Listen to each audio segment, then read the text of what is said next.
make a note of that and see if we can't put the sheet music from the theme onto our website. Make a note of that for you right now. Otherwise, I'll forget. Okay, so next question comes from Alpha Red. Is there going to be an art book released? I would definitely love to see the development process of the different world and level designs, outfits, etc., as well as seeing the different inspirations for the look of the Alice Madness Returns universe. So there is an art book. I'm going to turn around here and grab a copy of it just to prove to you that this exists. So you guys can get this from Dark Horse, and it's got all of the art that the guys worked on during the development of the game. Actually, a lot of what you find in here is artwork that didn't make it into the finished product. It's artwork that was inspiring what we were doing, but a lot of times these characters that were in here, we either couldn't find a place for them, or there wasn't room for them. They didn't fit the theme. But you can see in here, this is how we came up with and built the content for London and the characters in London. And then also, as you move through, you'll find different domains of Wonderland. So like this is the undersea domain. So this book is really amazing in terms of if you want to see how the development process worked, if you want to see how we came up with the different domains in the game, and you want to see kind of what ended up on the cutting room floor. It also has a lot of the stories from the artists that were working on the game, where they'll go into some detail talking about what they were thinking when they were working on a particular part of the game, what inspiration they were drawing from for something. So this is a really cool kind of piece of backstory for anybody who's interested in how we built the game and the artists who were working on it.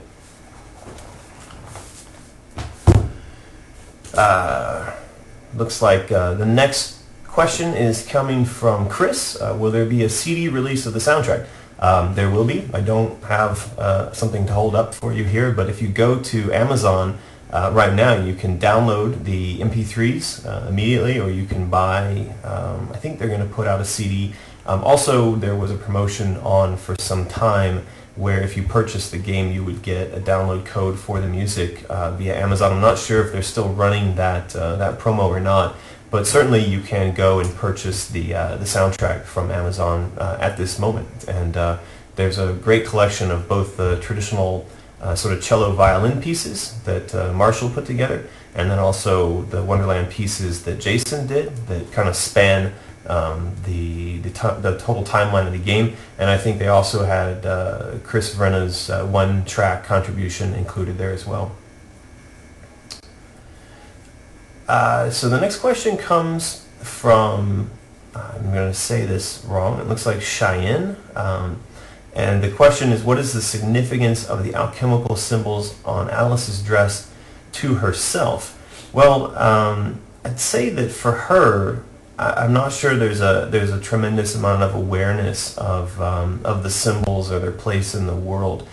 They are really meant to be a part of her subconscious, both her subconscious speaking to her and also her subconscious speaking to us as we're playing through the game. She never once, for instance, mentions that, hey, here's a Mercury symbol or here's a Saturn symbol. Though as you're traveling around the Hatter's domain, you will see the Mercury symbol. It's quite prevalent. So for the design of these things, when I was putting them into the game, it really wasn't something that Alice is supposed to be aware of, nor is it something that you, the player, are supposed to be as aware of. It's really supposed to be a sort of subliminal message, and then if you happen to spend some time to look into the meaning of them, and then you'll see that it links up quite a bit with the kind of place that she's in inside the world, or where she is psychologically. Mel is asking, what is your favorite film version of Alice in Wonderland and least favorite? Well, my favorite would have to be the Disney film. I thought that in terms of the presentation, the colors, the music, the technical feat of it, it's the most impressive. The original Disney, by the way, the animated Disney. that it's the most impressive of the film versions that have ever been put out, and there is a lot of dark surrealism in there. I've also seen, like the Jan Svankmajer version, the live-action version, and I get it, and it's interesting, but for me, it's not as watchable. And so, for a least favorite, it would certainly be the other Disney film version, the Burton film, and I guess I should say the Depp film. Which was a shame because I was really looking forward to the movie. I'm a big fan of everything that Burton does, and actually a pretty big fan of Depp in general as well. But the film really came off to me as something that was trying too hard to please too many people and to present too many characters. And when it comes down to it, when I'm thinking about Alice, it really is that, a story about Alice. I mean, it's hers. And, you can't present an Alice in Wonderland story and have it be so mixed and have it be sort of so fuzzy and defocused on so many different characters. So I thought that the box cover for the game was very telling, and that the character on the front of the game was not Alice. It was the Mad Hatter. It was Johnny Depp. And so I think that there must have been a lot of confusion in the making of the film about who was the star and whose story they were trying to tell. And so though it was beautiful visually and the music was great and the effects were awesome, all these things, I thought the story really fell flat on its face because it dealt very little with Alice as a character. Matthias is asking, did you ever have nightmares involving Alice's friends? Did you ever have nightmares involving Alice's friends? I don't know that I know who Alice's friends are, so I'm not sure I would have had... maybe you're referring to her friends in Wonderland, but I can say I've never really had any nightmares at all in relation to Alice as a character or a project. I think I've had some pretty sleepless nights because of the project and the things that it might mean to the studio. Partway through the working on the deal to start production, we actually lost the deal. The deal was killed, and it seemed that after several months of trying to put a development deal in place, that it was dead, and that our studio, as a result, might also die. And so we spent a month in limbo, not knowing what was going to happen and whether or not the studio was going to survive. And then suddenly EA came back and said, hey, we found a new way to make this work, and let's make it happen. And so we weren't going to die, and those sleepless nights quickly went away. So this is from Roly Poly Joey. Was there a reason why Alice was shaved bald, which also appears in Hysteria mode? Well, sure, this is a function of her being in the asylum. And so during that period, people were using things like electroshock in a very early form to kind of cure or treat mental patients. And so she, during one section in the game, will appear in the asylum in this sort of bald-headed form.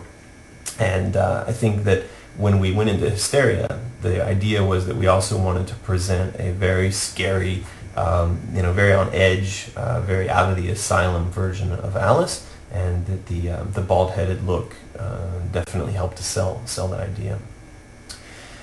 So this next question comes from the Malta 87, asking what was the idea for the 2D platforming part in the game, and will you consider making an arcade game?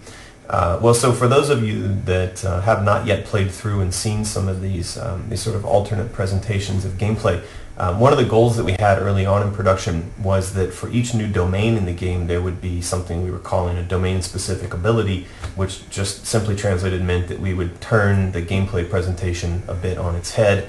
And so one of those is off with her head, which is a sort of Marble Madness presentation.